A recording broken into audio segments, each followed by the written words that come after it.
आपकी नाराजगी तो मेरे उस पिता से भी रही थी जब उन्होंने 2014 में एनडीए का साथ देने का काम किया। मैं मुसलमान समाज के हर एक व्यक्ति से मैं कहना चाहूँ कि आपकी नाराजगी मेरे सर आंखों पर। वक्त बताएगा कि चिराग पासवान के द्वारा लिए गए फैसले आपके हक में थे या नहीं थे। आने वाला समय बताएगा कि इस फैसले को लेने से पहले हर बिंदु पर विचार किया गया। आपकी नाराजगी मेरी सर आंखों पर, कोई दिक्कत नहीं। आपकी नाराजगी तो मेरे उस पिता से भी रही थी जब उन्होंने 2014 में एनडीए का साथ देने का काम किया। उस वक्त भी आप उनसे नाराज हुए थे, बिना इस बात को याद किए कि कैसे 2005 में उन्होंने अपनी पार्टी को समाप्त कर दिया, बिहार में मुस्लिम मुख्यमंत्री बने इस बात की दावेदारी पेश करते हुए। तो आपकी नाराजगी मेरी सर आंखों पर, और मैं मुसलमान समाज के हर एक व्यक्ति से मैं कहना चाहूंगा कि आपकी नाराजगी मेरे सर आंखों पर हकीकत है कि मेरे नेता ने भी हमेशा समर्पण भाव से सामाजिक न्याय की लड़ाई लड़ने का काम किया था। मेरी रगों में भी उन्हीं का खून है, उन्हीं के संस्कार हैं। मैं भी उनकी उस सोच को उतनी ही ईमानदारी से आगे लेकर चलने का काम करूंगा। वक्त बताएगा कि चिराग पासवान के द्वारा लिए गए फैसले आपके हक में थे या नहीं थे।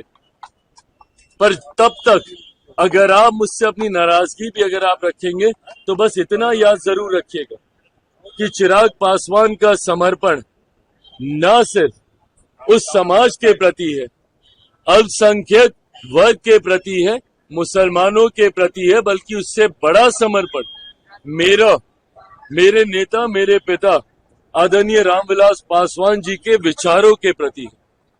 मेरा कमिटमेंट उनकी आइडियोलॉजी के साथ है और उनकी आइडियोलॉजी सामाजिक न्याय की रही है। और इसके साथ चिराग पासवान ने ना कभी समझौता किया था, ना कभी भविष्य में समझौता करेगा।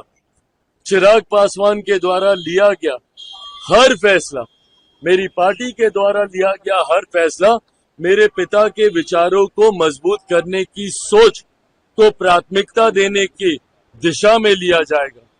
समाज में सामाजिक न्याय को बढ़ाने की दृष्टि के साथ लिया जाएगा। समाज में सद्भावना को बढ़ाने की सोच के साथ लिया जाएगा और सबको, समाज के हर वर्ग को बराबरी का मौका मिले, अवसर मिले, इस सोच के साथ लिया जाएगा।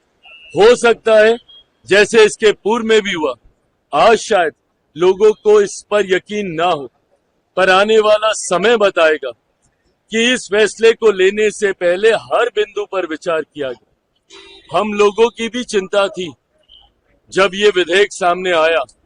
जेपीसी की मांग हम लोग के द्वारा की गई थी। हम लोग चाहते थे कि इस पे एक विस्तृत चर्चा हो। पार्टी की तरफ से हमारे सांसद अरुण भारती जी ने जेपीसी में अपने पक्ष को रखने का काम किया। हर बिंदु पर हम लोगों ने विस्तार से चर्चा की। जहां पे हम लोग की शंकाएं थी, जहां पे हम लोग को इसको लेकर चिंताएं थी, शंकाएं थी, उसको भी हम लोगों ने वहां पे रखने का काम किया। कई ऐसे सुझाव पार्टी के द्वारा दिए गए जिसको समिति ने स्वीकारने का काम किया। और इन तमाम बदलावों के बाद, इन तमाम सुझावों के बाद जिस नए स्वरूप में ये संशोधन विधेयक भारत की संसद में आया, इसके हर बिंदु पर अध्ययन करने के बाद ही लोक जनशक्ति पार्टी रामविलास ने इसका समर्थन करने का फैसला लिया है। मैं मानता हूं कि आने वाले समय में गरीब मुसलमानों के हित में ये विधेयक रहेगा और समय इसको साबित भी करेगा।